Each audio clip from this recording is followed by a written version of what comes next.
This is Erin Green, wishing you and your family happiness, peace, and mangoes this holiday season and throughout the new year from Guardian Radio, 96.9 FM.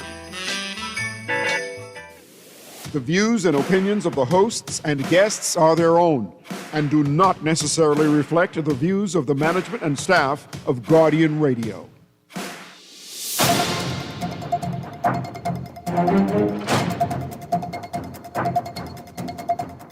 Guardian Radio Today is brought to you by Bahamar, John's Department Store, and Printmasters.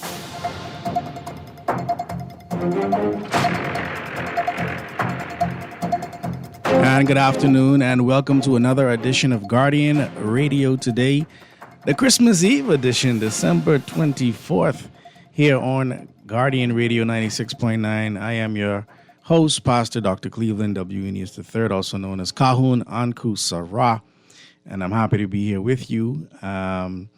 It's a busy day. The traffic is thick. It's a lot going on, and today it's an open line, but I want to contextualize the open line. Today's topic, if you will, or what'll be guiding the conversation is the pressures of Christmas. The pressures of Christmas. Pressures of the Christmas holiday. And there are many, right?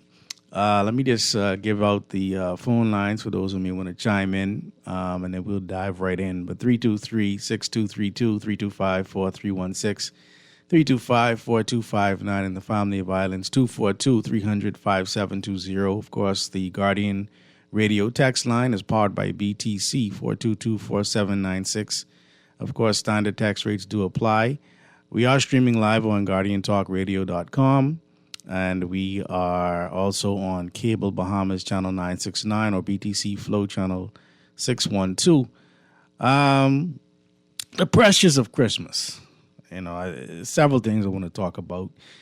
But, coming here, and even over the past 2 days, I've watched the traffic build up, and people are shopping, they're buying trees and gifts and a lot of things to make the 25th the day that they want to make it, right? Kudos to those of us who can actually purchase gifts or purchase a tree or actually be able to have a nice meal tomorrow or this week. And actually be able to hang out with family. People are flying in, and people you haven't seen in a while, may be in town. And so it's a beautiful time. But there are pressures. And as I'm going through the dailies today, the Tribune and the Guardian, there's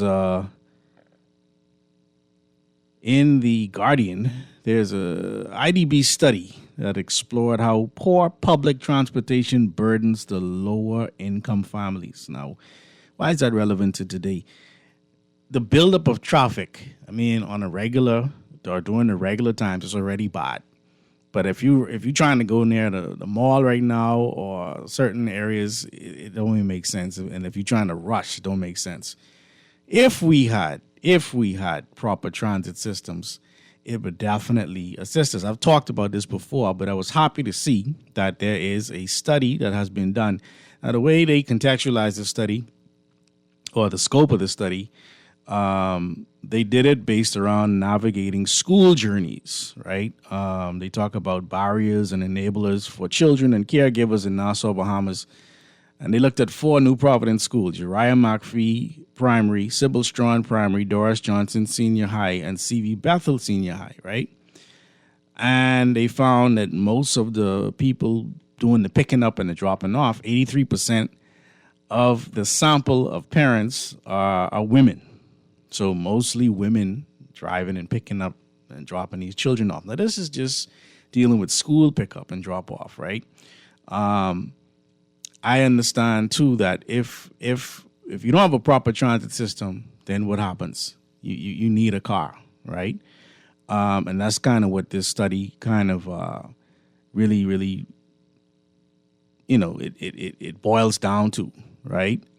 In the study, it says this starkly confirms global patterns where women disproportionately bear the time, the cost, the stress burdens associated with child-related mobility, often limiting their own economic participation and impacting their well-being, right? So when it comes to pickup, when it comes to drop-off, the women, they carrying that load, right? But when I want to widen the scope a bit, because in this report, it talks about why people have difficulties even using the bus, right? Because right now, if you're trying to buy gifts and if you're trying to get around town and you don't have a car, right now you probably could catch a bus in most places. But eventually, the sun is going to set and the buses don't really run off the sunset like that, right? But in this study, it talks about functional barriers. As it relates to functional barriers, the report noted that a lack of consistent traffic laws within the school zones, as well as unreliable public jitney services. That part right there. So they were focusing on schools, which is very important, but I want to focus on the aspect of the unreliable public jitney service. So you see all these cars piling up all over this island. This is a 21/7 island, and it's very difficult to utilize the bus system, right? I don't even think we have a bus system. We have remnants of a bus system, but we just basically have a bunch of jitney drivers that hustling. I've said this before, right? These findings echo existing literature demonstrating how weak enforcement can undermine safety regulations and how poor public transportation operations disproportionately burden lower-income families. So we're talking about the pressures of Christmas now. Things done tough. You don't got to maybe if you have children, especially if you got young children, you're trying to figure out how you can put something under the tree, right? If you have a tree, don't take for granted that everybody's have a tree. Everybody ain't got no tree. You understand what I'm saying? You trying to find a tree, you trying to find gifts, and Lord help you if you don't got a car, because you ain't gonna have a fun time on a bus system that ain't really functioning the way it should function, right? Coming to you right now, caller, right? According to this report, 84.3% of the survey respondents worry about harassment. 83.4%, 8 out of 10. Of the respondents, they didn't say if there was men or women, they worrying about harassment on the bus. 79.7% worry about sexual violence. And 88.9% worry about strangers approaching children. Okay? This is, again, the report it was that talked about the poor transit system, and then they say that the compounded realities of pervasive social fears surrounding crime, harassment, and gender-based violence, which discourage walking and the use of public transportation as a means of getting to and from school. Now, school out now, but we still need to get round. And these pervasive social fears are still with us. 84.3% of survey respondents worry about harassment. 79.7% worry about sexual violence. 88.9% worry about strangers approaching the children. These anxieties act as powerful deterrents, influencing transportation choices and compelling caregivers, overwhelmingly women in our study, towards more resource-intensive protective strategies, such as relying on private vehicles, even for short trips. So now you got to go rent a car, yeah? Or you got to go, pay somebody, put some gas in somebody's hand to carry you around. You got to inconvenience someone, right? But imagine now adding the pressures of Christmas onto this reality. And you got to go purchase a tree, a gift, etc. The poor transit system only burdens us further. Let's run to the phone lines here on Guardian Radio today. Caller, you're live. Uncle, good afternoon. How you doing, sir? Good afternoon, and I'm doing great, thank you. Happy holidays. I would say at this point, I wish you a Merry Christmas and a happy, prosperous New Year. Same to you. Come 2026. Same to you, brother. Uncle, it's so unfortunate that at this state even at within the last month, the last couple of days of this year, that we are still faced with a myriad of social ills that we've been addressing, not just this year, but for many years prior to this year. Yep. And we're going into the new year with the same stuff. Yep. With still, it appears no resolutions and no solutions to bear to bring some of these things to a close. Right. You talk about the public transportation system in this country. Well, not in this country, but in New Providence proper. Yeah. And we've heard persons calling in, giving possible solutions. We have seen certain shifts the government has done with pilot programs and stuff, and yet still at the end of the day, on an island that's 21 by 7, we still cannot solve the public transportation system. Right. Something is fundamentally wrong. Yeah. With our approaches to a lot of these things. And often I say I am of the belief that the way things are designed here, it is designed for organized chaos. Because persons are here, we have the solutions, Yeah. Many of the solutions we offer, if implemented properly and forcefully, Yeah. we can quell a lot of these social ills that we have. But it seems as if there are certain persons among us or groupings among us that is benefiting significantly from the systems and the mess that we have. You hit the nail on that. Nothing is going to be resolved until they are removed. You're looking at the schools right now. You're talking about harassment on the bus. You can't even go on the bus without hooligans harassing persons or attempted robbery or stabbing or something like that. I mean, many schools right now have their own buses.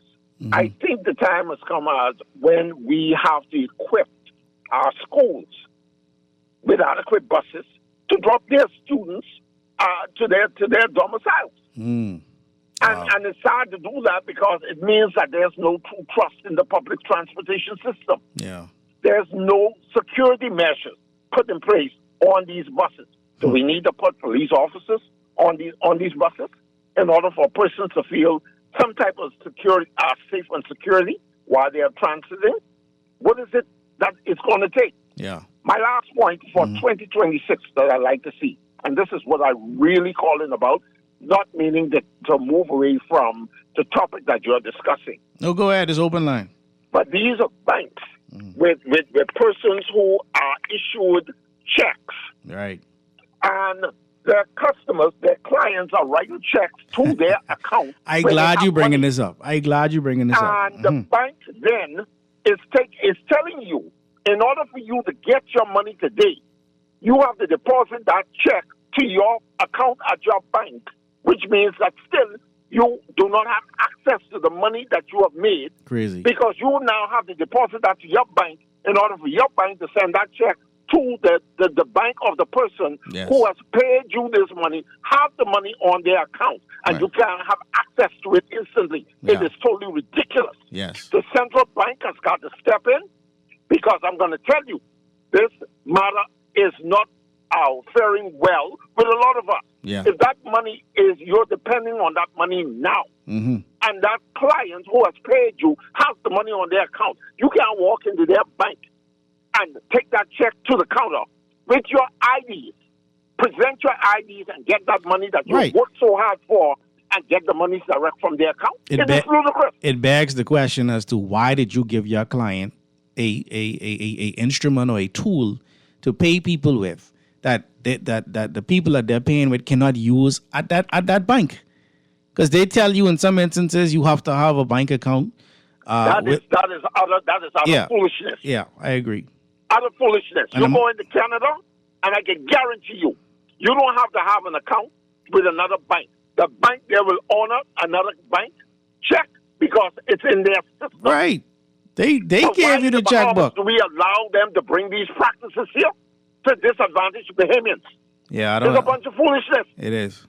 But anyway, Anko, 2026, I see no resolution to a whole myriad of things that we see going on, and we're supposed to have a government that is for the people, to protect the people's rights, to protect the benefits that we as citizens should have in this country, and we allow anybody to come into our borders and willy-nilly do anything to us and mum's the word. We got to fix this problem for Bahamians, okay? Yes, but thanks indeed. for taking my call. Yes, indeed. The pressures of Christmas. Imagine you got a check.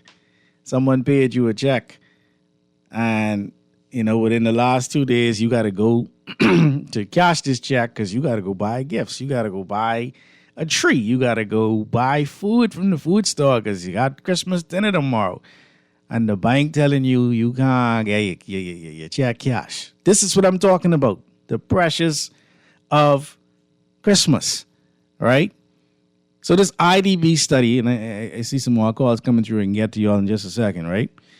This IDB study is saying, right, that while physical upgrades, they talk about even the bus stops. They talk about, if you cross the road from Hoffa downtown and it started raining, you luck buck. You understand what I'm saying? If it's 100 degrees, you luck buck, right? No shelter. And there are other bus stops, I'm sure that are like that. Being that the buses really stop anywhere, right? But while the physical upgrades are essential, addressing functional gaps like unreliable public transportation or inconsistent crossing guard deployment by providing safe, reliable, and adequate school bus services and improving public transit and mitigating social fares through visible policing. These are some of the solutions. Community safety programs and tackling harassment are equally critical. So as we, spread the love and spread the joy of the holidays, right? Let's try to work on some solutions, okay? We have a hustler mentality in the country, and I'm gonna talk about why that is in just a second as we talk about the wealth gap becoming a national emergency. Right, it's an open line. I'm going through the dailies. These are some of the things that have come across my desk, my metaphorical desk today. Right, because the behavior that we have to display in order to function in this little, not even so much this country, but like the caller said, Nassau proper. All right, it heightens the pressure of this time of year. Caller, you live here on Guardian Radio today. You're right. You got a lot of metaphors running here today. Boy. I need to catch up with you. Yeah, man. Compliments of the season. Mm-hmm. The pressures of Christmas. Yeah, man. I can't understand why people choose to engage in a system where at the end of, say, in January, all of your money is now being comfortably held by the merchants. Comfortably held. Huh? Comfortably held. Man, listen, they look forward to this move. Yeah.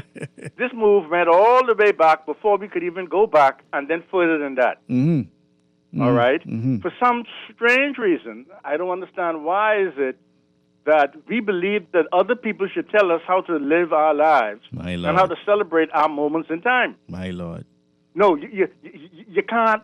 You can't continue doing this. Why do you think these I think it was 3 young men feel pressured to steal? They, when I was a little boy, I stole things for this little girl I had my affinity for. Yeah. Come on, man. She was the first one to introduce me to marijuana, so she was my girl. Yeah. So there's really little that I would not have done to make her happy. Pressure tall. Pressure was tall. What? Come on, man. So this has escalated right now. And, I am wondering if it's going to ever slow down or stop. Where we are on this kind of like this roller coaster of having to do better next Christmas that we did the previous Christmas with less than what we had. Boy. Huh? Boy. What's going on with us, man? I mean, where this came from, Uncle? I let me share some with you before you go. There's another editorial piece that's saying that the Bahamas' wealth gap is becoming a national emergency, right? I propose that a large part of what you discussing and what we discussing today has to do with this wealth gap. There are some people getting richer while others are just simply getting poorer. You may be getting paid the same, but the cost of living continues to rise. You understand? And so now the pressures of life really, really mount up around this time of year because, like you say, when you had your girlfriend, you know, how many out there got a wife or got children? You got to look your children in the eye and they telling you what they want. You understand? Daddy, I want this. Mommy, I want this. My friends have it. Yeah. Yeah. Were you ever in that predicament? I'm in your life? Were you personally? Yeah. Well, I remember clearly. My son, he was experimenting with the socket. Always interested, and I can show you that you're using metaphors. I can help you with that. Yeah. Always interested in pushing a pin in I did socket. that. I did that. I get shocked doing that. Mm-hmm. Yeah, but he wasn't getting shocked. Wow. Because he was on the carpet putting this in there. And of course, when you're on the carpet, unless you touch the wall. Right. So I said, you know what? I need to break this habit. And I can show you how I can break the whole stupid Christmas stuff, too. I need to break this habit. So I let him feel the cold tile for a moment in time and I was there. And there was no damage done because my other brother I got you. It's just a little touch. Yeah. But I was there enough for him to realize now that don't play with reminds me of touching the face of God. Mm-hmm. Mm-hmm. And I only want to do that probably one more time in my life. Right? Right. You have a nice day, man. Yes, sir. Yes, sir. 323-6232-325. Excuse me. 46. 325-4316. 325-4259. And the Family of Violence. 242-300-5720. The pressures of Christmas are brought about by different means. All right. There's another editorial that talks about the Bahamas' wealth gap becoming a national emergency. All right. This person writes that the growing wealth gap in the Bahamas is becoming a national emergency. All right. The writer says, I'm not using this phrase lightly. A national emergency is what we call a problem that threatens stability, safety, and the future. That is what happens when many working people cannot keep up with the cost of living, while a smaller group keeps building wealth through property, business ownership, and investment. Well, that's what one of the previous callers just talked about. Why is the bus system the way it is? Because it's a bunch of private owners, and they don't care about the bus routes, right? They'll drop you anywhere to go make some money because you may be the last person on the bus. Lord help you if you're going west. Like I told you all earlier, my son get dropped by the airport, and we live Mount Pleasant. You do the maths on that. That's plenty walking. And I had another neighbor who, in the middle of the night, I mean, it felt like the middle of the night. It was around 6 o'clock. It was dark. She got dropped by Love Beach. She walking with her phone in the dark. Okay? A woman. The bus driver dropped off a woman by Love Beach for her to get to Mount Pleasant. You understand?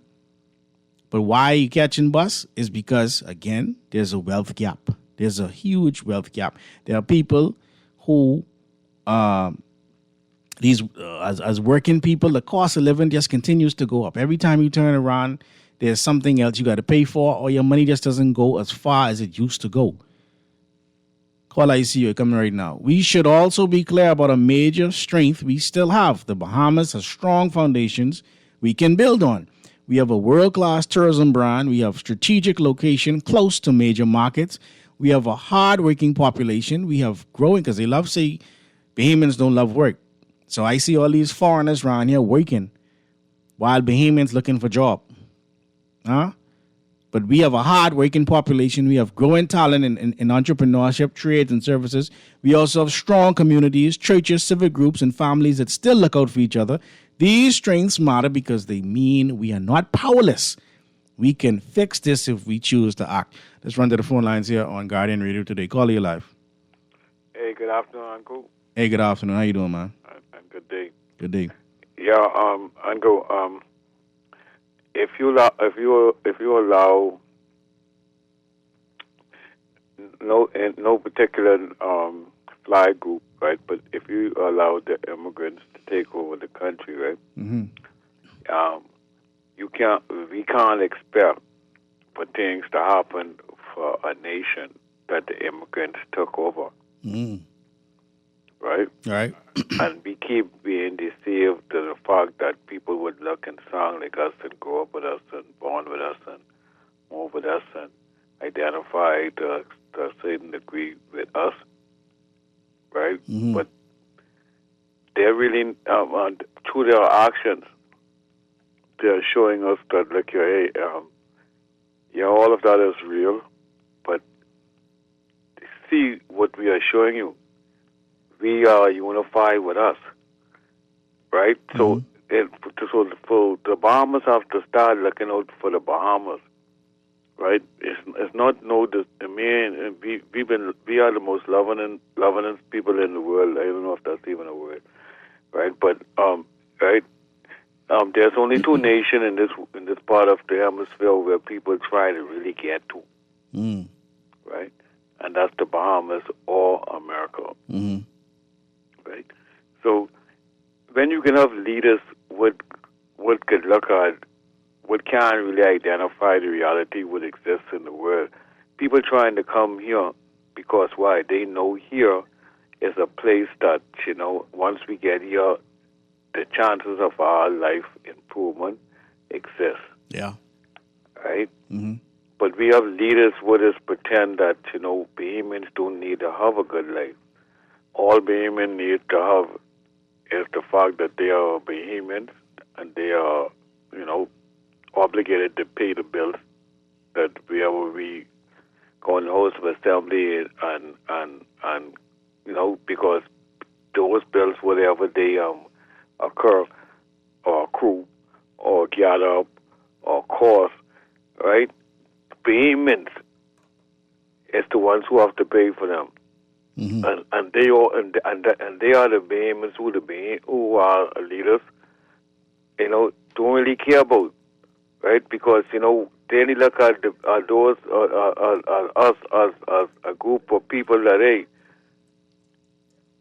I mean, Uncle, I know you use a clear thinking man. The Bahamas, we have every nationality, no disrespect to any.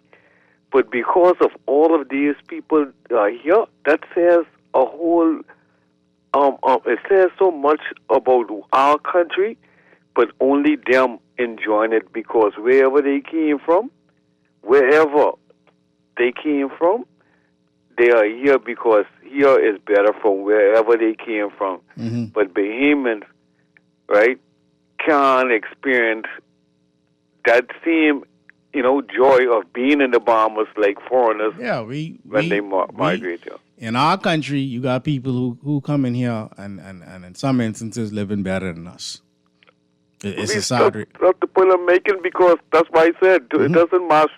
It doesn't matter the nationality, right?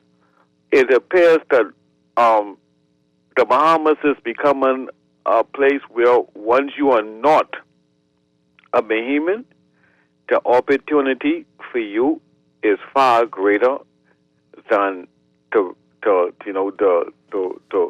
regular raw born cat island hundreds.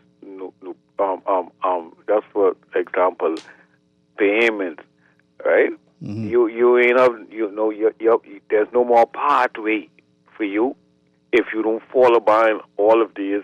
So right now we find ourselves where we have to be having to go to all of these nationalities in our country to eat. And that says another thing about, governance because, it's a blatant failure because if you have to encourage people to come to your country just so that your citizens could eat, and most of the time, more than 75% of the time, the people them who come here, they're using the resources of the Bahamians to establish their wealth. Of course. And the Bahamians still have to come to them to eat. It's that. Yeah. But continue and enjoy the rest of your 2025. Yes, indeed. And look forward to listen to you in the 2026. Yes, we got a couple more shows for the end of the year, but definitely I appreciate the well wishes and I appreciate you listening today and in the future. Most High willing. We're going to run to a break here on Guardian Radio today. The pressures of Christmas. I got some texts coming through and some more calls. It's difficult to acquire a car unless you want to go get a bunch of debt from the bank. If you're trying to have a car and not have a bunch of debt, it's difficult. Let's talk about that and a lot more after the break. Keep it locked here on Guardian 96.9 FM. Back after this.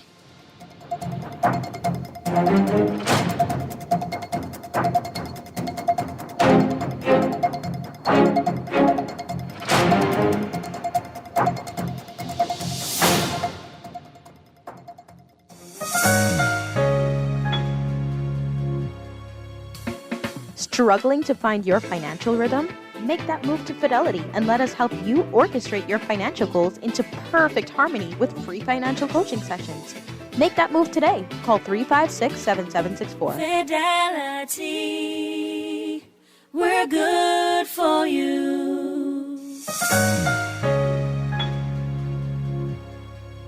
Girl, Junior just showed me Bella Boy in his phone. What you mean? He take picture of that good for nothing boy? Shh, you don't want Bella here. You say that. You know she always say that's my good child. So what he doing in Junior phone? Oh, he there because the police looking for him. He on their wanted list. Wanted persons in your phone now? Yes, child. And when police want to find anybody quick, after something happen, they can send pictures direct to your phone. Go to Google Play or App Store and search for Crack Crime Bahamas. Then pick install and it will go straight to your phone. There is also a section on missing persons.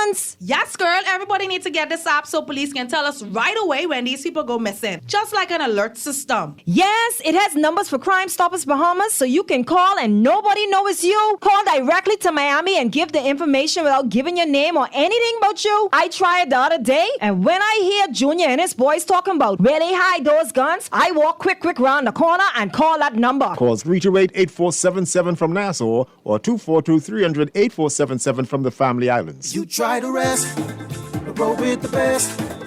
For all your printing needs, there ain't no one better, no. For posters and banners, magazines and flyers. For window decals, greeting cards and newsletters. No job too big and there's no job too small. You name it, we can print it. Just give us a call. Let Print Masters bring your masterpiece to life. Located in the Nassau Guardian Building, telephone 302-2361. From Kenny and the whole team at Kenny's Corner, we wish you a very Merry Christmas and a Happy New Year. Stay tuned for more conversations that you love right here on Kenny's Corner.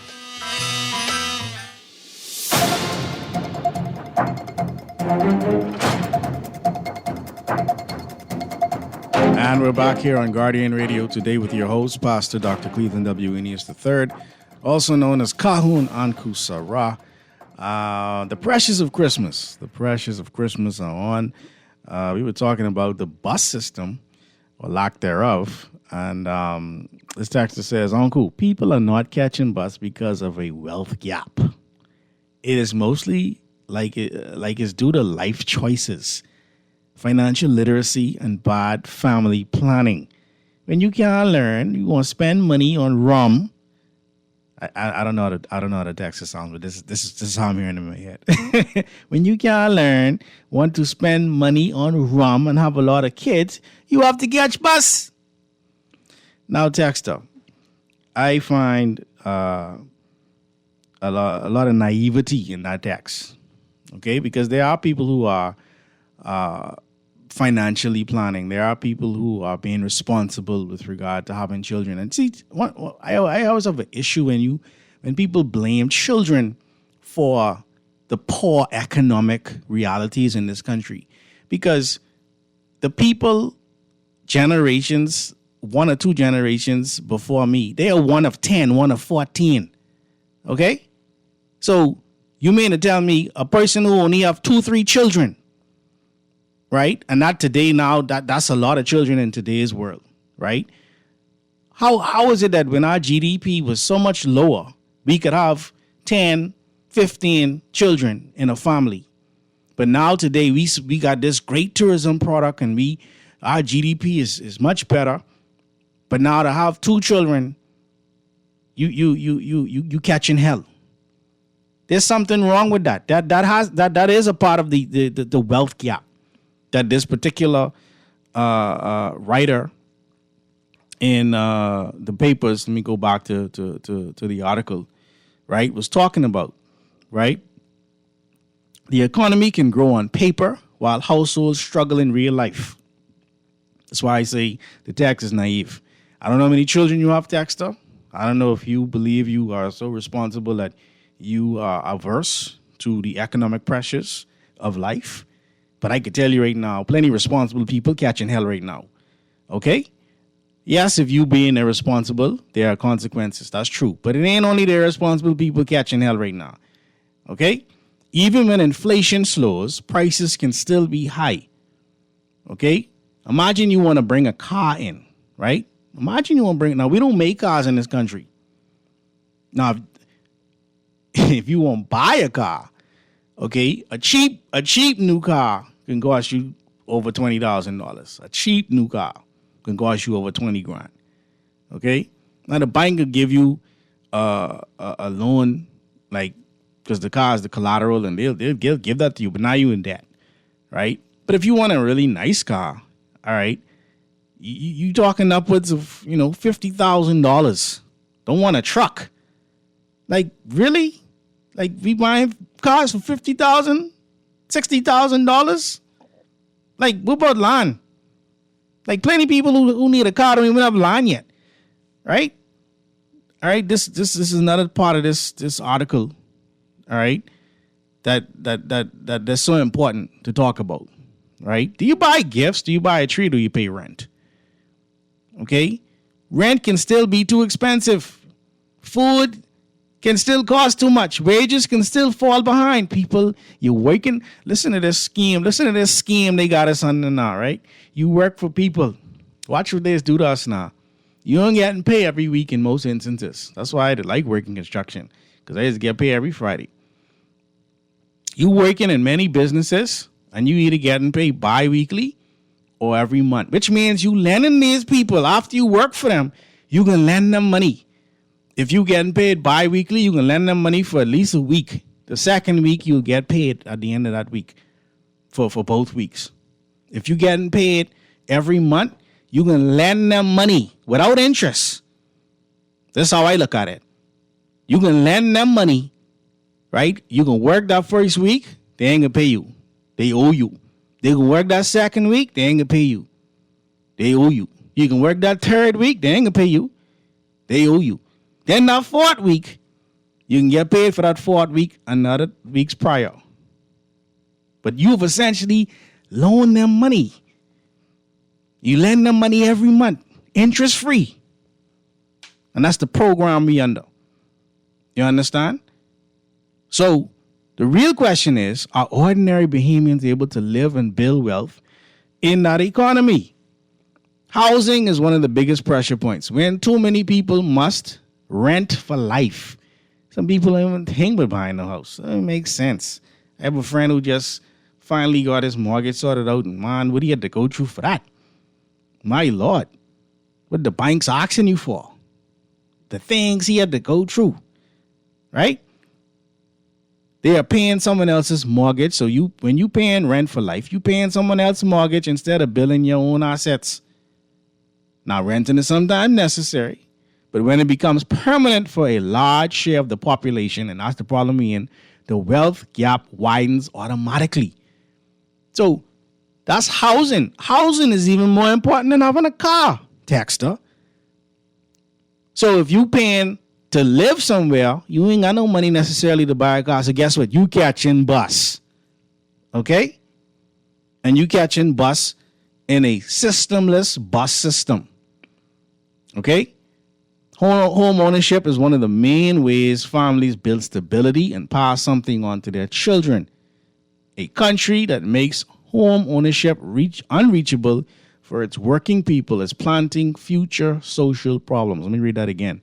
A country that makes home ownership unreachable for its working people is planting future social problems. You're talking about the pressures of Christmas. You know, you got to buy gifts. But guess what? Rent due. You ain't got no car. If you have a car, maybe you need to get the car fixed.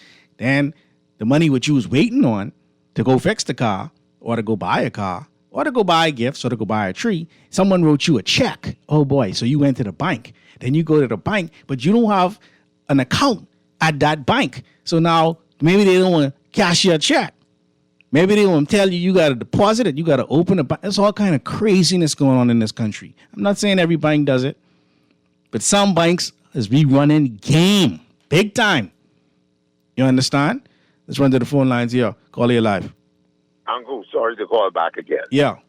You touch on that is a pet peeve of mine, okay? Mm-hmm. It is ridiculous. Yeah. It's one of the most ridiculous things I've ever seen our government allow any banking institution to get away with. My Lord. The second part that I would like to see in 2026, at least have a conversation about it, is home ownership. You're talking about that?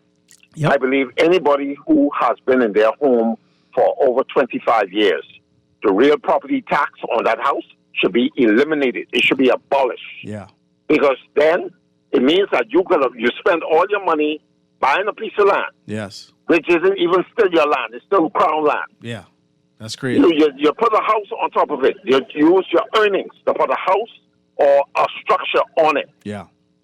You then default on the real property tax. The state then has the right to take your home away from you and resell it or do whatever it is with it. So in essence, you don't own anything. Exactly. We need safeguards where Bahamians who have spent their earnings can now own things in this country. Yes. You don't own your home. Yes. That's your real property tax. Yes. Once your house over a what certain... the state does. That's You right. don't own it. Yeah. And that goes for many, many things in this country. We as Bahamians, we have been too laid back. We have allowed these antiquated systems to continue to exist, Yeah. to basically keep us as pawns and subjects to the systems. We need to now start demanding that these systems change. Yes. You could be living in your house for 25 years and you miss, and the state has the right because you didn't pay real property tax that they could come and take your home away from you. That's foolishness. I agree. And a lot of these things now, as we get older, we're looking at the systems that's in play. And we would like to see fundamental changes done to the systems. Now, if you can tell me that, hey, and you talk about independence, to me, that even that is a farce because we're not truly in the sense of independence. We're not even independent. They give us a template for a constitution. We still swear to the king, his heirs and successors. Yes. So how does that make us independent? Yes. You see, a lot of these things we have to think about and stop allowing the minutia to continue to flow over us, and we act as if we are unintelligent and we can't think. Yeah. But anyway, I leave it at that. Like I said, my whole thing is the more that my mind opens up to the realities of where these systems operate in this country and how it disenfranchises us as Bahamians. Yeah. Instead of empowering us to own our country and own the things in this country, yes, we are still beholden to others outside the country. Yeah. That's as simple as it is. But thanks for taking my call. Yes, my brother. indeed. You know, there are times where it feels as if, as a citizen, the government, it just seems like the government, the people who are making the decisions in government are waiting for you to invest money, to start a business, to start, for example, look at the Airbnb market, right? You get that started, you get rolling. Let's figure out how we can tax that. You understand what I'm saying? As the caller said, you should be paying your real property tax, and then once your house is over a certain amount, then they apply a real property tax. But I mean, what is that really? What is that? What's the real? And I can look into that. Maybe we'll do a show on it. But you paid for this land. This is your land. You got the deed, and then someone else taxing you. Imagine you buy a phone, and you still got to pay a tax on that phone. Yeah, man, we got to get real. Let's run to the text line and we go to the phone lines. Happy holidays, brother Aeneas. I like your analysis. When companies pay their staff bi-weekly or monthly, they're actually lending the staff money. Every time a gardener or other people work for me, they want their money on the spot. That's real. So when you're waiting bi-weekly or monthly, you're lending the company money. That's what you're doing, and you're lending it to them interest-free. That's my take on it. Let's run back to the phone lines here on Guardian Radio today. Call you live. Yeah, good afternoon, Uncle. How you doing, my brother? Everything's good. Good afternoon. Merry Christmas. Hey man, Merry Christmas, bro. I celebrate Christmas. I celebrate Hanukkah, but I got family who celebrate Christmas. Yeah, man. Merry Christmas to you too, bro. You know. Yeah. And I just wish this festive season, you know, because you could see it. You know, people seems to be more friendly around this time of year. Yeah. It's just, you know, now when you see Boxing Day, that they go into a different year, the same old year. Yeah. But I really believe real property tax should be abolished for residential homes for Bahamians. Yeah. I believe that, you know, and the only people who should be paying this tax should be the foreigners, the expatriates. Yeah. Who, you know, who own all of the best lands in the Bahamas. Mm-hmm. And it should increase every year, you know, because quite frankly, we shouldn't be selling no land to foreigners.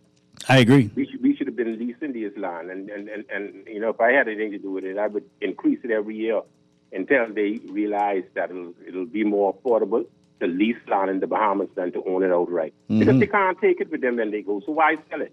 Right. You know, but we give them buying power and negotiating power by giving them the land. You know, then they can do whatever they want to do with it, you know. Exactly.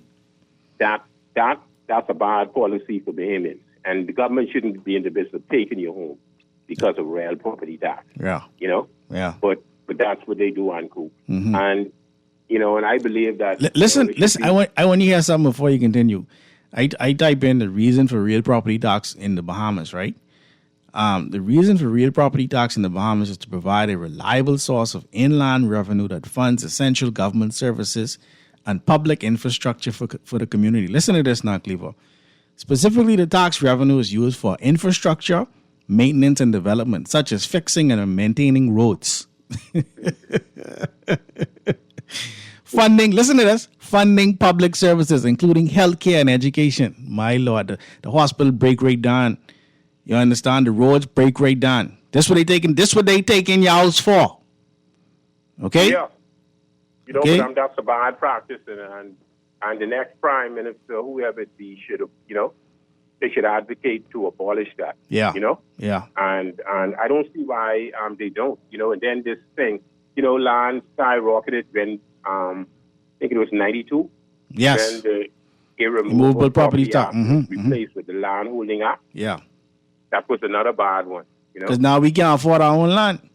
Well, prior to that, land out east, I remember I was in negotiating for a piece of land, a piece of property out east for $10,000. Mm-hmm.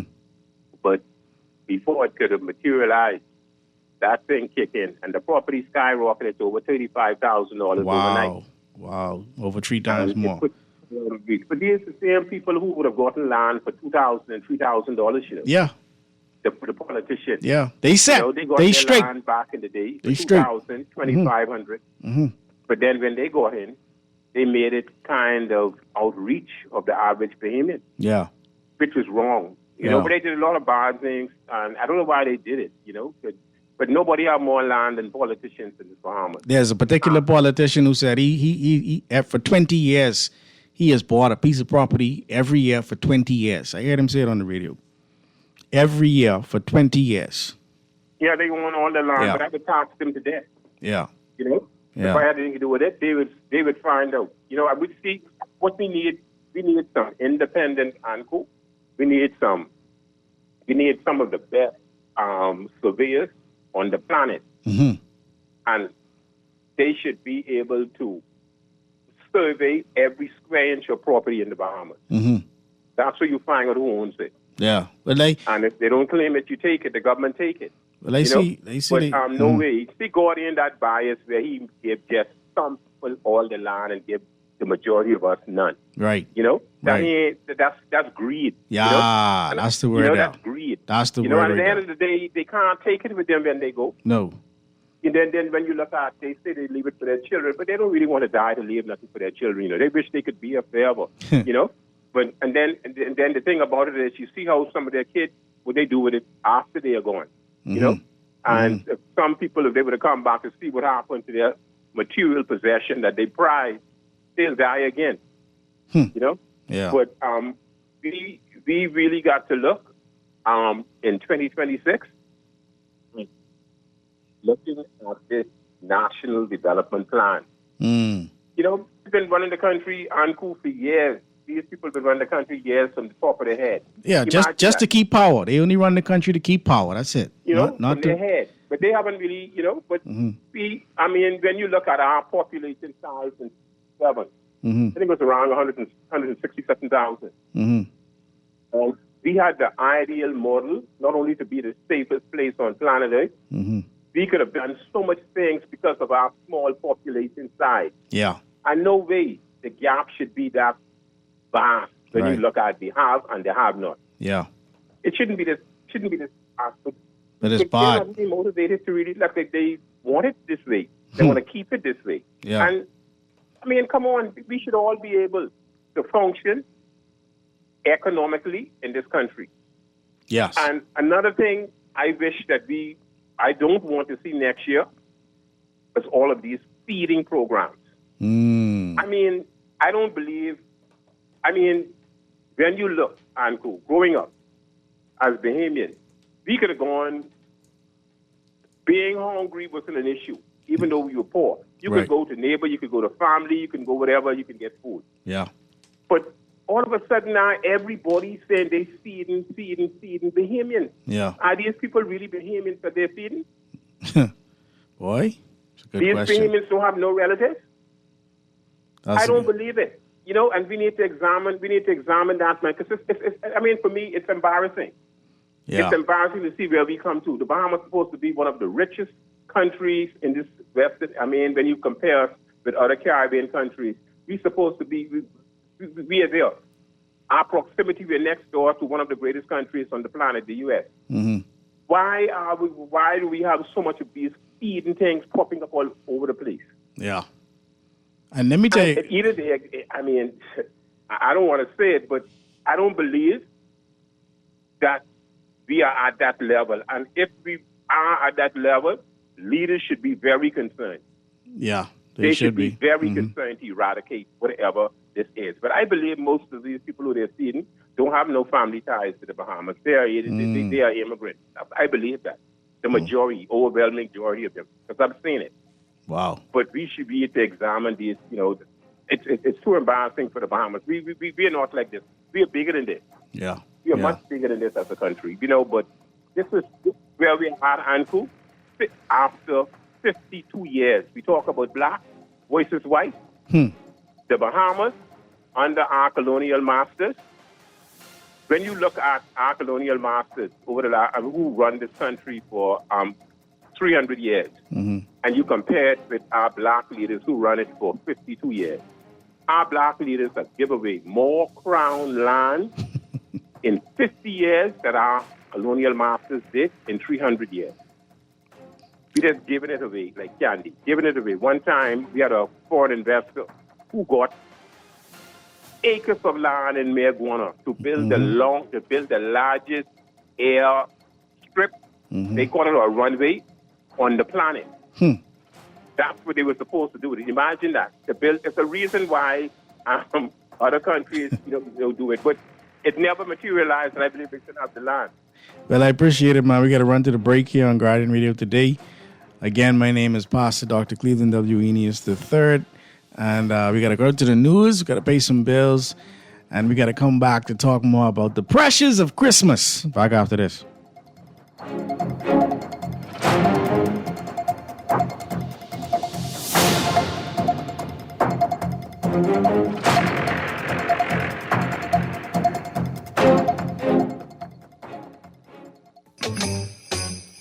This is Dwight Strawn with Morning Blend. On behalf of the crew and my co-hosts, I wish you all a very Merry Christmas and an incredibly blessed and prosperous New Year.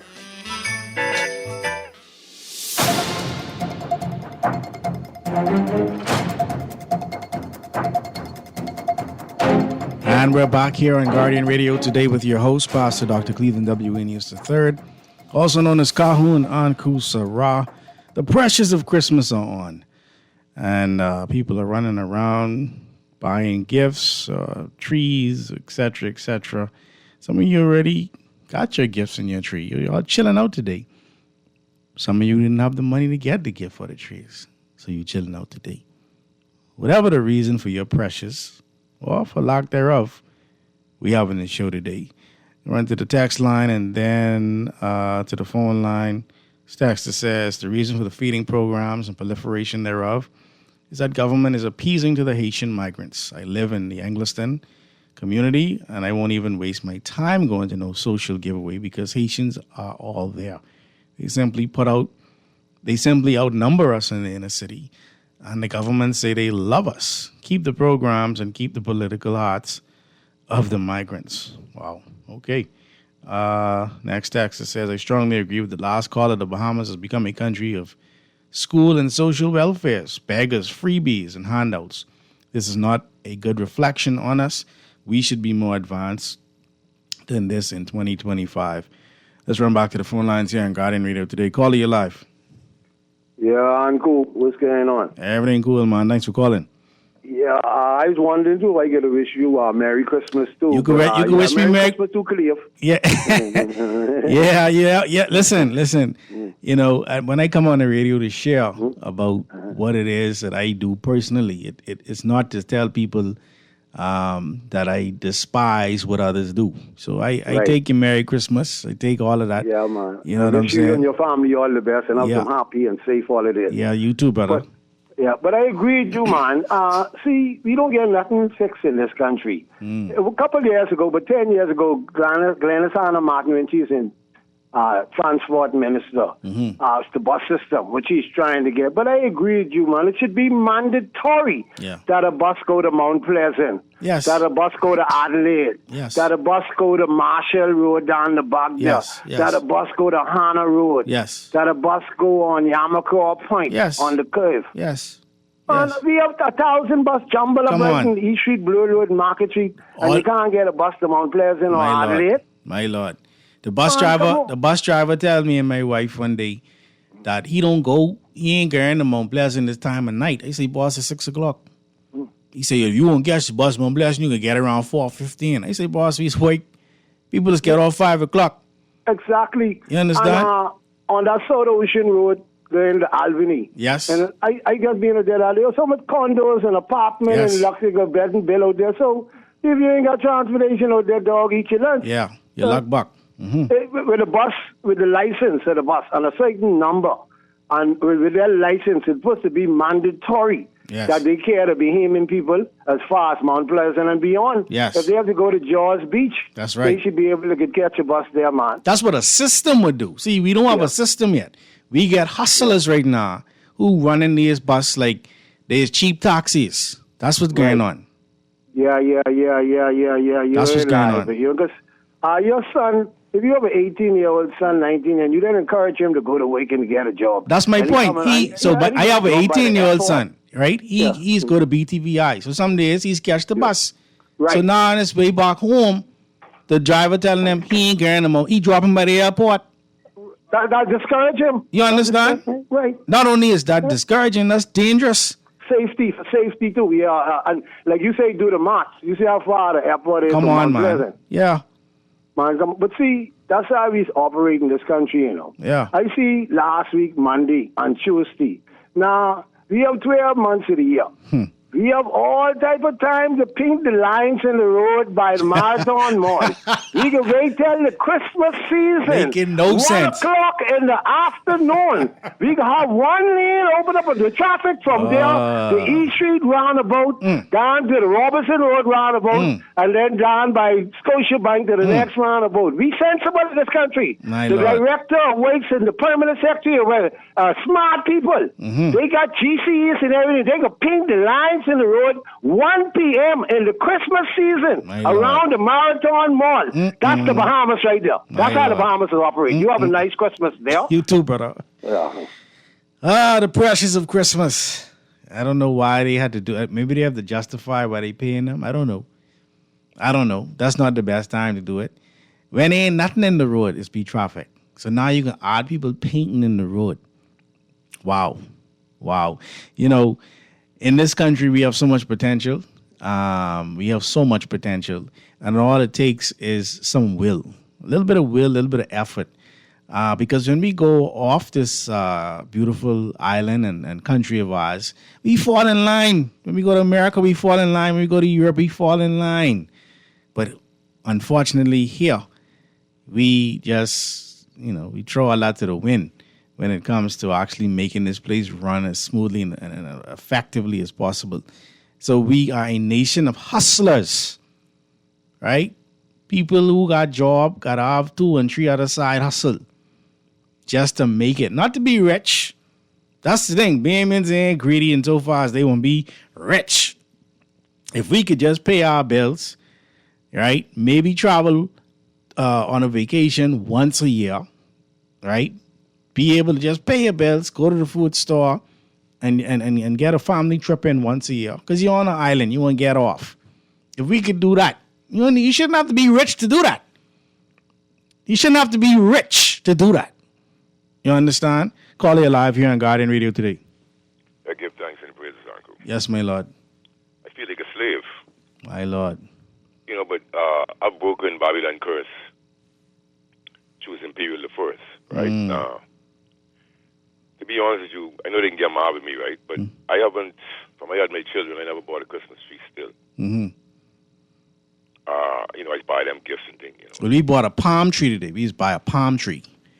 But I feel you, though. I teach them, right? But, like when I was young, mom, I finally came to a sense and bought an artificial silver tree, and then it would be artificial, and then they would just use them every year, right? Mm-hmm. But one of my friends said his son actually cried for one, so you know what I mean? But yeah, I'm not robbing them out of anything, No. Because when I showing them love, send them away, this and that way. So everything is expensive now, right? Yeah. But at the end of the day, they still want this Christmas gift. Don't care. I don't want us to forget the price of the plane ticket and whatever it be. Everybody's in money business there, so you're right. Yeah. So you just got to up your game. But I was working like 14, 15, 16 hours a day for a couple of, like a week or so, right, straight, and then just trying to cut the hours down. So it is what it is. But you feel like a slave. And the agenda of all governments really is to be untruthful to the citizens. Well, they want to stay in power. That's the main thing. Stay in power. And so in order to achieve the success of the party, what happens is blind conformity. Yeah. But the thing is, he was talking about the banking system. There's a lot of other business injustices that's going on as relates to how people do business in the Bahamas. I encountered some, you know what I mean, Uncle, but yeah, like when they tell you you can't use your card unless you spend over $10 or something crazy like that. That kind of little step, but I'm saying I noticed the increased fraud with the ATM cards, right? So I gave it up. I don't really need it, but I just wanted to highlight some business practices. How come do we have a place where you can go and report the policies or procedures or whatever, or discontent with the business, like a? Well, I know there's an ombudsman at the central bank. I'm not. I'll look up to see the. Yeah, but I need to talk to someone. People can't allow to be operate businesses in the Bahamas like that. As advertisement for evidence, and everybody's allowed to get away with it. You know what I mean? And then everybody just defecates all over the Negro man. So the question for me is, where's the Black man paradise? Marcus Garvey asked the question decades ago, right? Yeah. Yeah, and so but Uncle, it is designed to keep the schisms. And so, as you relate to this conversation about land, right? Which administration was it? Woodrow Wilson who forced the Haitian government to change their land policies during their occupation? I'd have to look it up. This is during their occupation, which was made from 1915. Yeah, I remember them coming in. So everything is about land ownership, controlling the land. But Bahamian people are being robbed out of their sovereignty. We're being forced to pay social support for migrants and the likes, and then we're being robbed of the hospital and infrastructure. Cleaver eyes are open, and so I had to come to the conclusion with what Cleaver was saying. And so actually, I live in the inner city, like I said, right? Yeah. So I'm seeing this on the ground. It's useless and futile. If there's any give out, it doesn't even make sense going there for two. So that text was not lying, but yet still, there's no concern. We have national security, and we're supposed to be comfortable and don't voice our opinions. And we see how these people are allowed to set up these stores everywhere without license and get away with whatever. But nobody says anything to them. But yet still, the text to say consumer protection unit. I give up. Yeah, I give up. I can live up. give thanks. Yes, my brother. Yeah, if you have issues like that, brother, Consumer Protection Unit, also the overview of the ombudsman's role here in the Bahamas provides an open, transparent, and impartial avenue for consumers to resolve disputes with financial institutions. So what the previous caller was talking about with the banks, it serves as an intermediary and is intended to enhance consumer protection and awareness. So the ombudsman, or I think that's the central bank. Let's run back to the phone lines. The lines are lit up. Caller, you're live. Caller going once. All right, let's go to the next caller. Caller, you're live. Hey, good day, Uncle. How you doing, man? Good day. Happy holidays. Happy holidays to you, too. Yes, sir. Well, we have these hindrance because them hustlers are also scammers, you know. And when you say that's who we dealing with, look where we got them. We got them in the main house of this country, the one down in Rawson Square. But it ain't only them, though. It ain't only them. And you got some who never will ever go in that house, who have things going on in their businesses.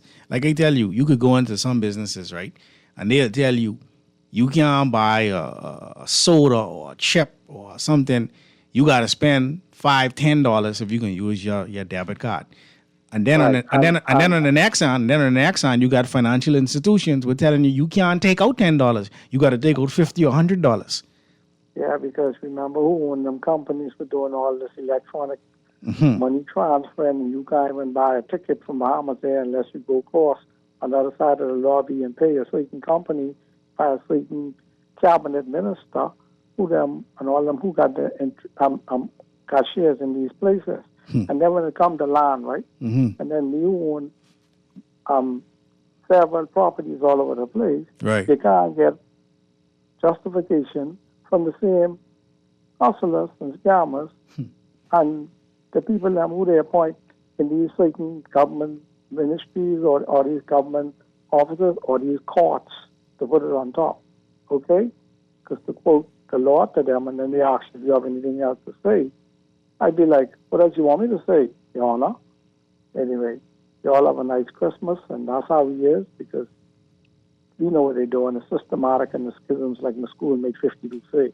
You know what I mean? Continuous. You all have, and to the Bahamas, we love you all, and we'll speak up because we ain't scared who just come on this radio and speak on the ills that they carry on with. Them taking harm, don't be them harm things, them and think, because, you know, Amen. That's how they're trying to control you. Yes, sir. You all take care. Yes, indeed. Staxer says the Ministry of Works does not paint the white line on none of the roads in New Providence, Nassau, or the Bahamas. They being paid every month. Bad lighting on the roads in Nassau. No cat eyes in the dark roads. So, but that's what your real property doc supposed to be fixing, though. I hope you know that. Let's run back to the phone lines here. Guardian Radio today. Call you live. Yes, Uncle, how are you doing? It's Alan Johnson. Hey, my brother, how are you? Yeah, late in January, but just a couple of quick notes. Yeah. The problem is that no matter how you designate the type of funding, it all goes into the black hole, called the consolidated fund. Yeah. And then it's up to the Minister of Finance to meet with the obligations it has. The biggest problem is that we don't have any published agenda, such as KPIs of what they're going to do, how they're going to do it. What we do is we get this big amount in. We got $300 million for education. We got $500 million for works. But it doesn't say, here's the list of projects we'll be doing. Here's the timeline. Here's where we're going to be functioning. Here's the key performance indicator, any of those things. And we live in a world right now that they can happen in real time. Yeah. But the problem is that you'll understand if you look at the budget, that the budget is underfunded for national development and very, very heavy on payroll. Yeah. And the problem is that the productivity on the payroll part doesn't produce the income. And so I hear people all the time say, government needs to do this and this. And so it basically says government makes no money. Government gets money from taxes. So the problem is we've become a nation where we believe that government should tax 20%, or let's say 25% from everybody so they can pay 100% of everybody's bill. You see the madness in that? Yeah. So what happens is that, and that's because we haven't moved for development. But the biggest problem we face in the country is the students. We have a lot of Stevens, I've talked on the radio for almost 2 days. I just hear what you say. The Stevens, yes, the Yes, Stevens. but those who don't know, watch Django. They don't want you up on that nair. No, they call, but not only that, these are Stevens that are anti-intellectual. I hear the people all the time, right? 44 years of technology, they call to correct me. If I speak on digitization, they call and say it's wrong. I speak on data. Oh, nope, it's wrong. I speak. I speak on banking. Nope, it's wrong. Yeah. Right. And you go like, where's the expertise? They only think he knows everything, but they call the very same show. Right. Speaking on the very same subject, but I know everything. And that's amazing, right? I tell them one time I met with a couple of them. I said, look, let me ask you a question. That talk show host, right? Isn't he been hosting the same show on the same subject for everything? Why don't you call him out? Right. Right. Don't say he think he knew everything. Right. But so I said to them, that tells me it's personal, not the message. Which brings me to the point where I am one that believe that the International Persons Land Holding Act is time to be revisited. Not in the sense that most people think it is. But if you read, I'll send it to you, but if you read, I think it was on Friday's Guardian, there's a letter in there where I spoke to that.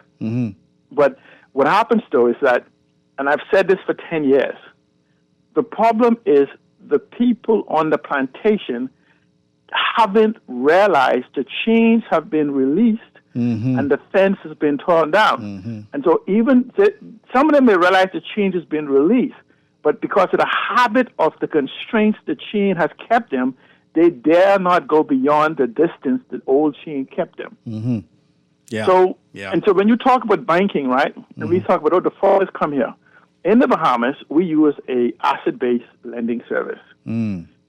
Globally, we use a knowledge-based lending service. What do I mean by that?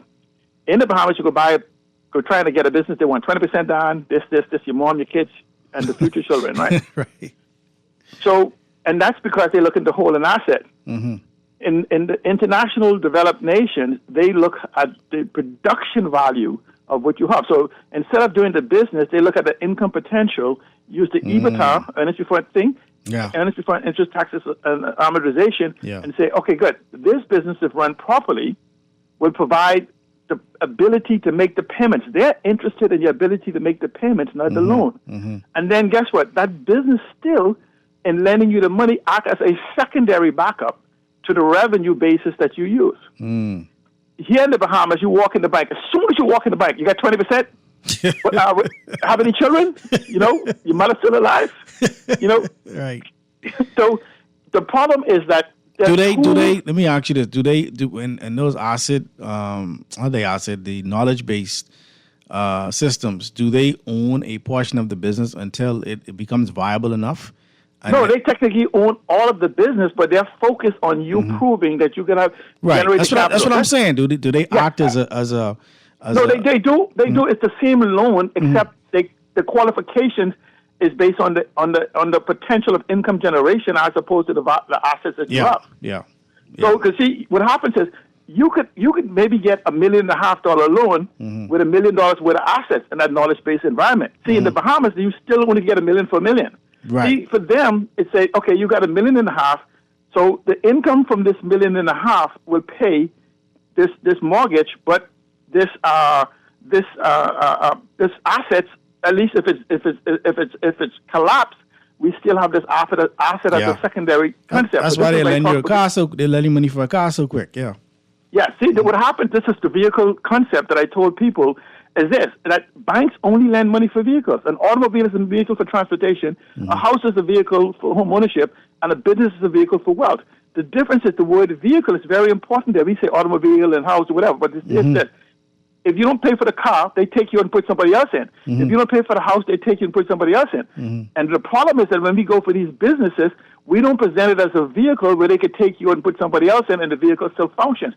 We go for businesses that's based on us. I am the business. Right.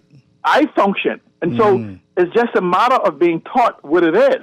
But when you look at the fact is that we need almost 50,000, and my wife wrote about this, 25,000 on Grand Bahama. You hear them talk about the new point of thing. You know what it is to need 50,000 to accommodate the stopover visitors, but we can't find 50,000 Bahamians to give one room each. You see where we're failing at that? But that is easy. And this new concept where you need $1 million to say build a fourplex B&B, you just have to have a plan strong enough for 1,000 people to lend you $1,000, or 100 people to give you $10,000, or 200 to give you $5,000. But it has to be prepared in such a way for them to see that their asset is secured in the building. Because first of all, you can spend $1 million to build a building, but as soon as you finish, it's worth $1.5 million. And at the same time, you have this $1,000 a week coming in, or $1,500 a week coming in on each of those units. Very sufficiently past the mortgage that you would pay, plus allows you to make $100,000 to $150,000 a year. But you try to have a conversation with Bahamians, typical Bahamians, and they'll tell you, shut up, it can't be done. No, or you need to be a white man with an empty briefcase, and then I'll believe you. But then you get to own all of it rather than we own it collectively. Yeah. And that's the problem, is we can't have conversation in context of the new global reality. Let me end saying this. At midnight on December 31st of this year, we would have ended the first 25 years of the 21st century. That means on January 1st, we begin the second 25 years. And we as a country are still struggling with concepts of the 20th century. Wow.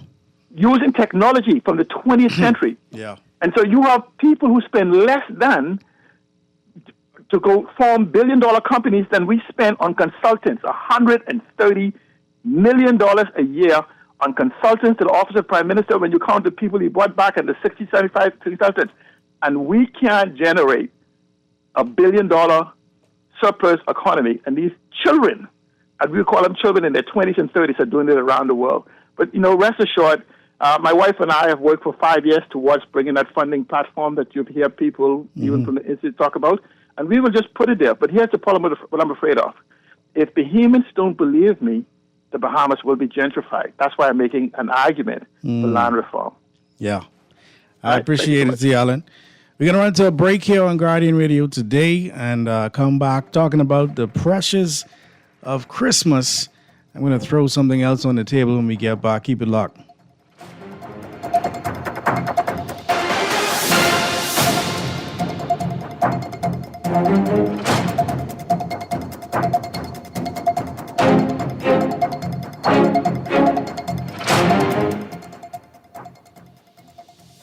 Step inside the John Baptiste Jazz Club at Baha Mar, where the rhythm of the islands of the Bahamas meets the soul of New Orleans.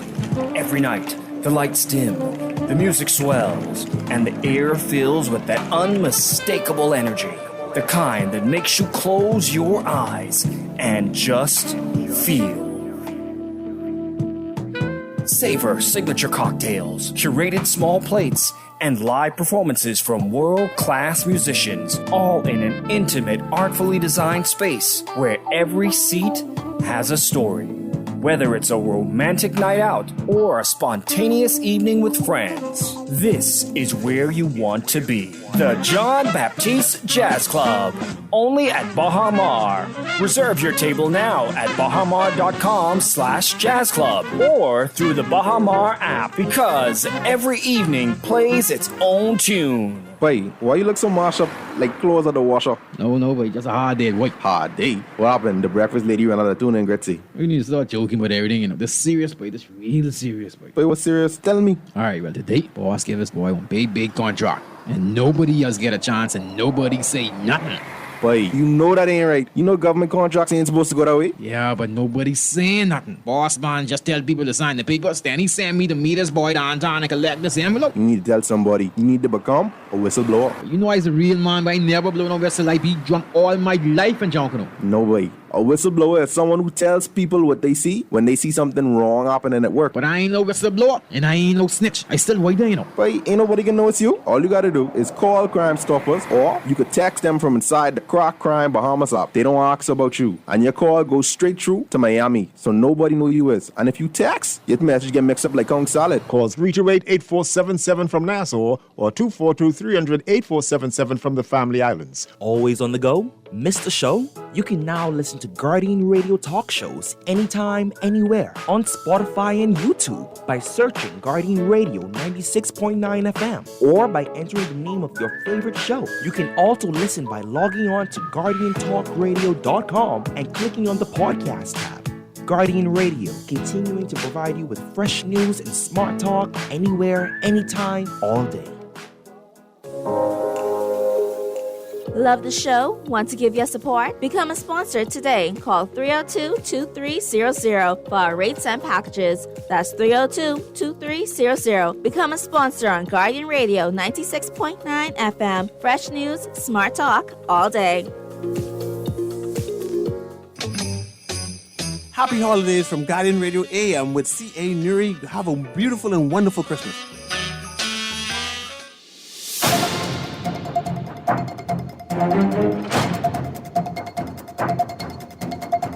And welcome back to Guardian Radio today with your host, Pastor Dr. Cleveland W. Eneas III, also known as Kahun Anku Sarah. We're talking about the pressures of Christmas. We've talked about the traffic, the lack thereof, a transit system, a proper bus system, as we say. We've talked about the fact that our earning potential is very much compromised by inflation, and just the whole idea of doing business in this country is very, very difficult. We see where up to 1,500 jobs are at risk because of these boating fees, these marinas. Business is down by 40%. And they're not just talking about the fees, they're talking about the whole procedure and how to, get in here and use their boats, essentially. So the ease of doing business, the frustration is very high, right? Another aspect of the pressures of Christmas is people constantly telling you what Christmas is. Okay? All my life I heard Jesus is the reason for the season. Yes, it rhymes, but unfortunately there's nowhere in the Bible where it says that.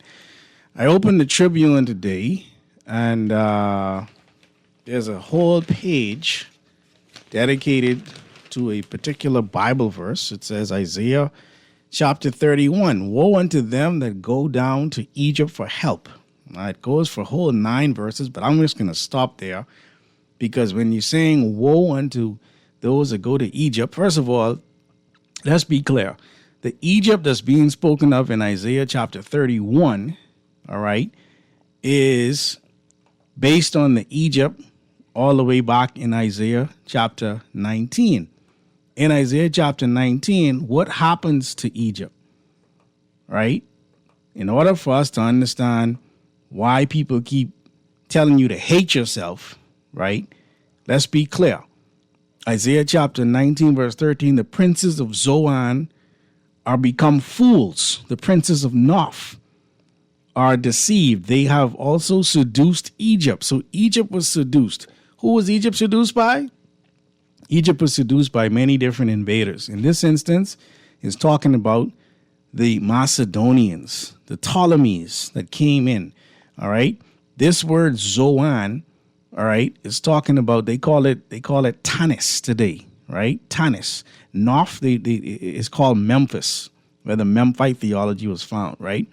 These Egyptians are Greeks. These Egyptians are not the original inhabitants of the land. Okay? And so it's important that we point that out during this season, because how are you going to say woe be unto them, right, who are going down to Egypt when in the book of Matthew chapter 2, right, who was told to go to Egypt to be protected? They didn't say go to Rome. They didn't say go to Jerusalem, right? Matthew chapter 2, verse 13, and when they had departed, behold, the angel of the Lord appeared to Joseph in a dream, saying, arise and take the young child and his mother, and flee into Egypt, and be thou there until I bring thee word, for Herod will seek the young child to destroy him. So Jesus is sent into Egypt. Moses is learning all the ways of the Egyptians, Acts chapter 7, verse 22. Abraham is sent from Ur of Chaldees into Egypt. Jacob goes to Egypt when there's a big famine. All of these people that we say we are following in the Bible, they go into Africa. Egypt is Greek. Egypt is not Kemet. I just want to be clear about that, because one of the pressures of Christmas is not knowing what the actual Christmas story is actually about. All right? We have all these Christmas plays. We have all of these nativity scenes all over the place. All right? Ain't no white people going to hide in Africa. So why you got these white people in the nativity scenes? Don't tell me I made it about race, because you made it about race when you made them white people. You understand? So the pressures of Christmas are spiritual. They are financial. Yes. And ultimately, it brings to bear a lot of pressure that we are carrying out through the whole year. I ain't even want to get into the Junkanoo aspect of the pressures of Christmas. Kermit, just leave you. Kermit say, got to be up all night to go finish my things. You understand? Kermit is a Junkanoo. You understand? But think about how much money is being spent every time we have a Boxing Day parade, every time we have a New Year's Day parade. Now, I ain't talk a lot of Junkanoo this year because I'm a little disappointed in Junkanoo right now. You understand? All the rowing and carrying on. I honestly, I've been disinterested. I ain't even know if I going to Junkanoo this year. You understand? And I want there to be a beautiful parade. Don't get me wrong. I want the parade to be as awesome as it could be. You know, I want the groups to do well. My heart ain't into Junkanoo right now. I can be honest with y'all. It's not into Junkanoo. I think Junkanoo has just become too much of a competition. And because of that, we were on the brink of literally not having Junkanoo. I couldn't believe that those words were coming out of somebody's mouth that was responsible for the parade. That was a potential for there to be no Junkanoo. And I say, wow, how far have we fallen? You understand? Because we supposed to be able to have Junkanoo whether we have costumes or not. We going out there to shake cowbell and beat drum. You understand? But again, these are the pressures of this time of the year. I have friends who have told me that, they rushing, but they ain't necessarily rushing with the group they normally is rush with. I ain't calling no names because it ain't about the name of the group. You understand? It's about the fact that in this country, we have an opportunity to build a product. Junkanoo is a product. It's like Mardi Gras in New Orleans. It's like the Rose Parade in the United States. Like, you don't wonder if there's going to be a New Year's, I think it's New Year's, the Rose Parade. Like, you don't wonder. There's going to be a Rose Parade, right? There are people who book tickets. I had family who was coming all the way from up north to come to Junkanoo. But you can't book no tickets when people rowing and carrying on for weeks before the parade. You don't even know if you can have the parade. You understand? But again, in this country, we have the opportunity. No one in this country should be poor. No, when I say poor, I mean you should be able to own some property. You should be able to educate your children, right, reasonably. And I don't mean you have to send them to a private school. The public schools should be, good enough to educate anyone's child. Okay? You should be able to purchase, basic amenities. You shouldn't have to pick between your light and your cable. Yeah? You shouldn't have to pick between your rent and your food. You shouldn't have to rent a car for weeks and months at a time because you can't catch the bus. And you can't buy a car because a cheap car, I can tell you, costs $20,000, a new one or more. I can't believe some of the prices people spending on cars in this country. $40,000, $50,000, $60,000, $100,000 for a basic car. You understand? And I calling it basic because as soon as you come off the lot, it starts to depreciate. You understand? But all of these are the pressures of what we call Christmas. And so as we venture into the holiday week between Christmas Day and New Year's, right? I want us to be encouraged to make time for family. You know, for me, one of the most fun times of this time of year is seeing family who you don't generally see throughout the year. You understand? Everybody's so busy working. Everybody's so busy just trying to hustle that I pray tomorrow you find some time to go and get a plate, you know, by your family. Go laugh, you know, maybe go watch Junkanoo on the television. You understand? But at the end of the day, these are the things that were on my mind as I read through the paper today, as I look at all of the new resorts that are being proposed. You know, this whole situation in Freeport with the Lucayan Resort. I ain't even getting into that today, but I think the people were paid, so I'm happy to hear that. And for me, you know, as I planned today's show, I wanted to really just highlight the myriad of things that are actually going on behind the scenes, behind the whole idea of people waiting for Santa Claus or people celebrating the birth of Christ or whatever reason you celebrating. The world didn't stop because we have a holiday season. All right. People still have to live. Things are still going on. I want to throw something else out here to you from the sports world. I've been a swim coach for many years, a competitive swimmer for many years. And so this particular story touches my heart. Pro swimmer Lamar looks to secure more funding. Lamar Taylor, if you're not familiar with swimming, what he has accomplished in swimming is, I mean, just amazing.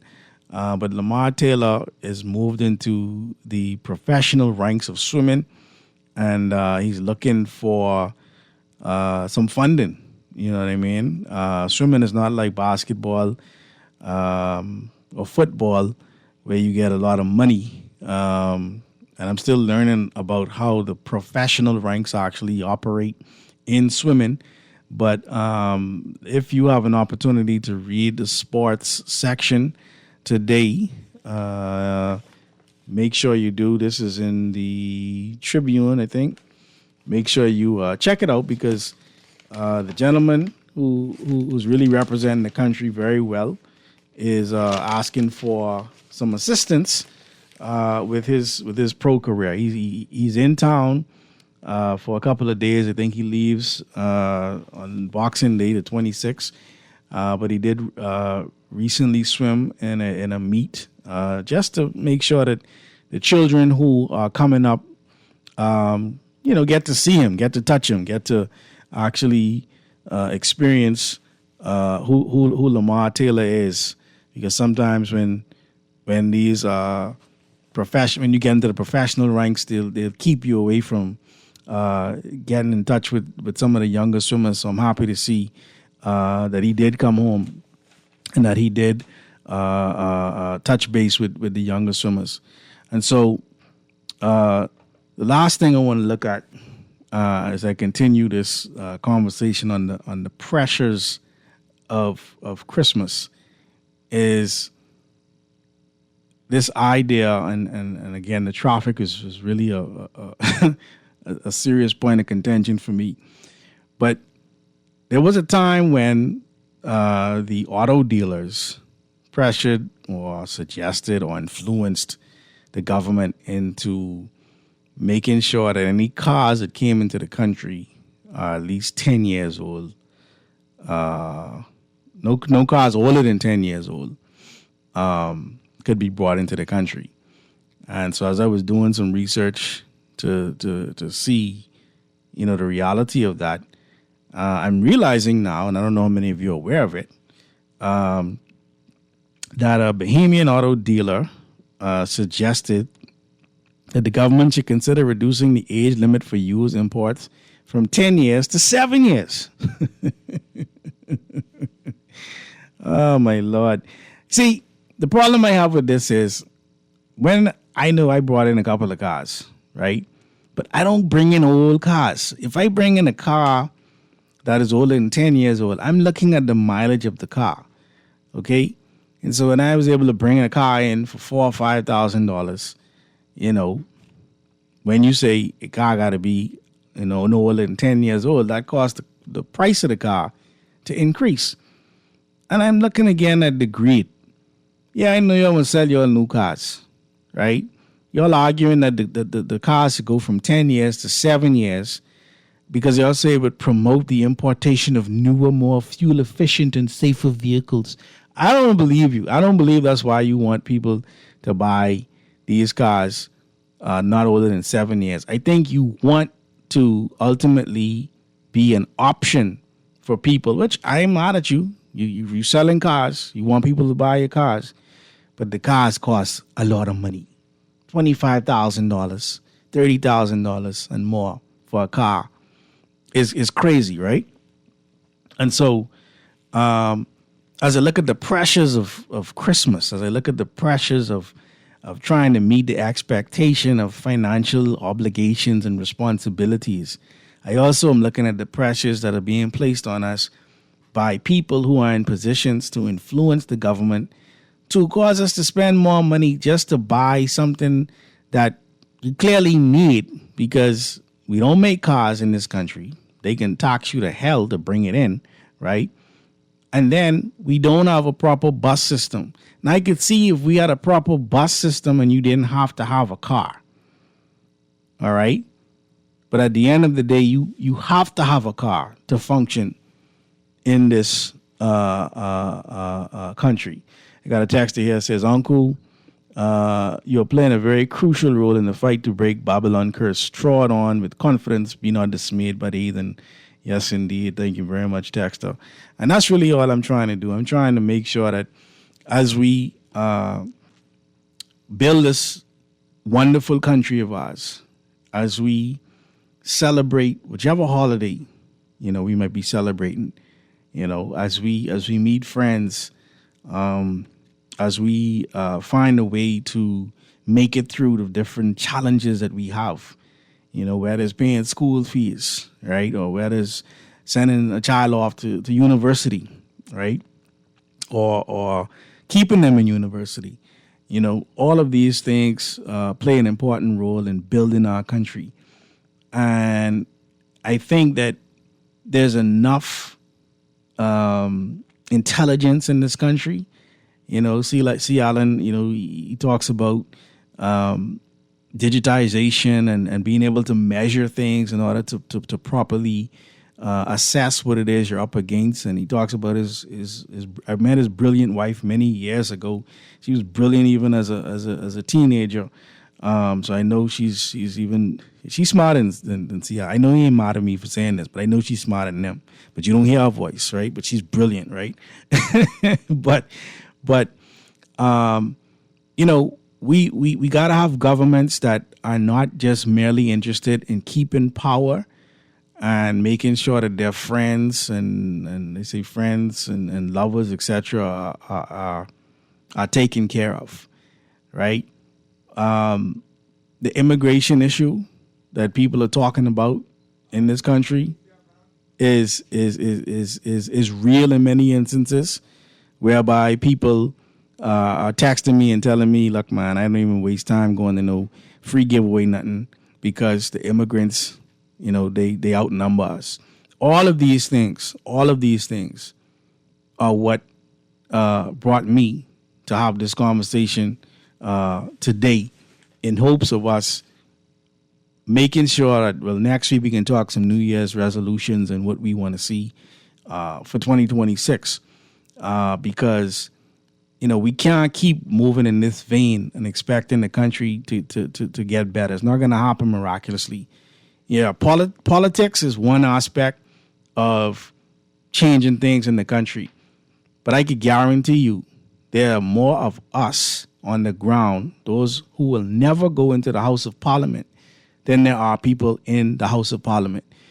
Politicians often run in front of the people who are doing things in an organized, or in some cases an unorganized way, but an influential way, to either pretend as if it was their idea or to pretend as if they're trying to stop whatever idea is manifesting. We have more control than we are actually giving ourselves credit for.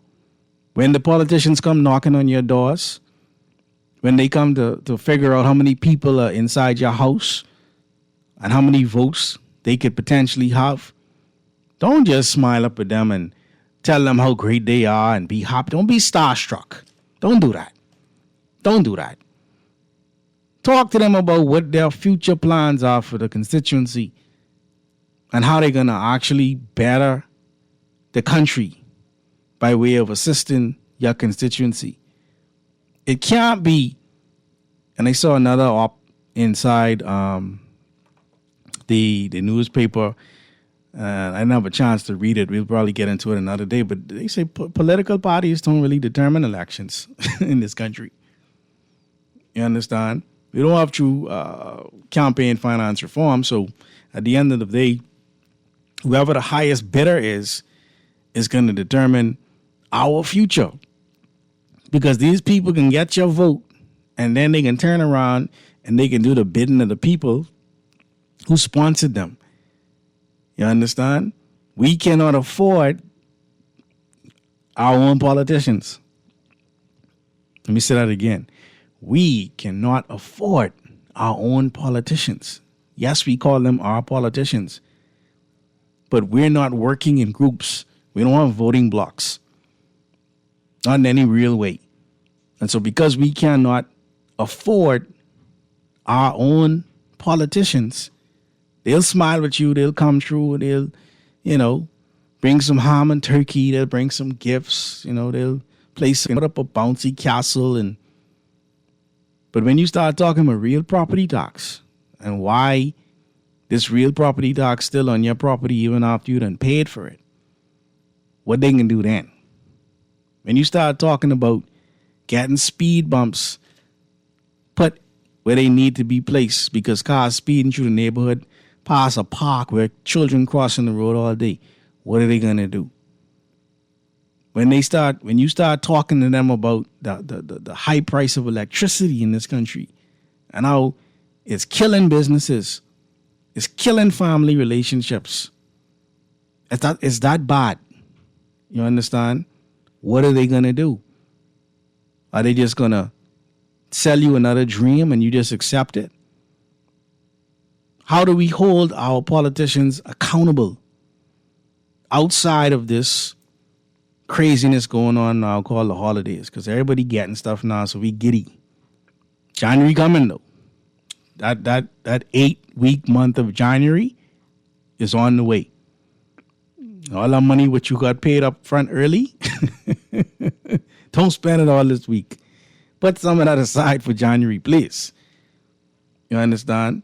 Because at the end of the day, we got to live after this. This taxi says, I never understood the need for real property tax. Well, Texter, we was looking at it earlier, and they telling us that the real property tax is for infrastructure, maintenance, and development, such as fixing and maintaining roads, funding public services, including healthcare and education, paying public servants and armed force person. I think that's where most of the money going, to pay the salaries, you understand? Then they have capital development and general government financial commitments. I don't even know what that means. General government financial commitments, okay? And then they have essential community services like garbage collection. I know in some instances you got to pay these fellas to pick up your garbage, but in any event, let's run to the phone lines here on Guardian Radio today. We only got like 3 minutes. Give y'all 30 seconds each. Call you live. Hey, quick 30 seconds. Uncle. Yeah. Isn't the what you call it, the what? If you listen to why they collecting what, it's the same statement which you just read. Yeah. So when you so these government been telling us the same things for the even if you listen to the investment fund what they created when they repealed the sovereign wealth fund, it's basically for the same thing. So all of this money is according to our leaders, right? Is going to pay the same thing, and these things ain't getting done, and the people ain't being paid. So where is the money going? So they saying that the main reason they introduced VAT was to modernize and stabilize the country's financial system. That's what they're saying. Also addressing debt and inadequate previous taxes. Also, consumption-based tax system. As a consumption tax, VAT ensures revenue collection throughout the production and supply chain. See, VAT to me makes sense when you actually have when you're producing something. We have services. We don't have manufacturing. You understand? As a broad-based tax, the tax applies to almost all goods and services that are imported, bought, and sold for use within the Bahamas, creating a wide and reliable tax base. So they finding ways to get the tax money, but now what they doing with, like you say, is another story. Before I go, right? Yeah. Before what? How bad the Bahamas was doing before what? That we needed to implement what?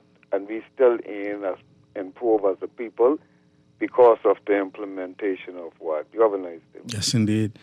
Yeah, my argument before we implemented VAT is, are we already collecting when we're supposed to collect? Let's run to the phone lines here. Call you live. Hey, Goli.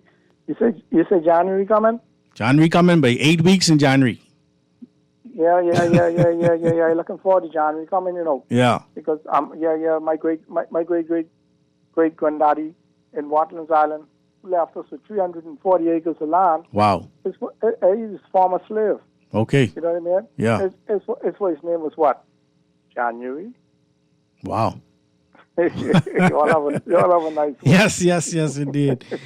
Listen, man, whatever it is you're going through this holiday season, I pray that you are able to get through it.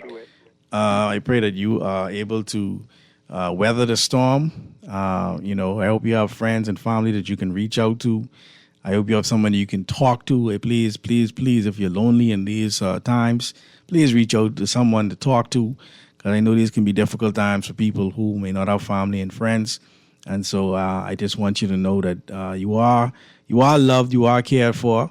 Even if we don't meet you and can't talk to you, at Guardian 96.9, just know that we are sending our prayers with you. Please stay safe over the holidays, and make sure don't overdo it. Eat but don't overeat, spend but don't overspend. You understand? My name again is Pastor Dr. Cleveland W. Eneas III, also known as Kahun Anku Sarah. Naughty in the Talking Heads, along with, of course, Mary Jane. She's also in the studio. She's going to be with you. So make sure you keep it locked here on 96.9 Guardian Radio. Fresh News, Smart Talk.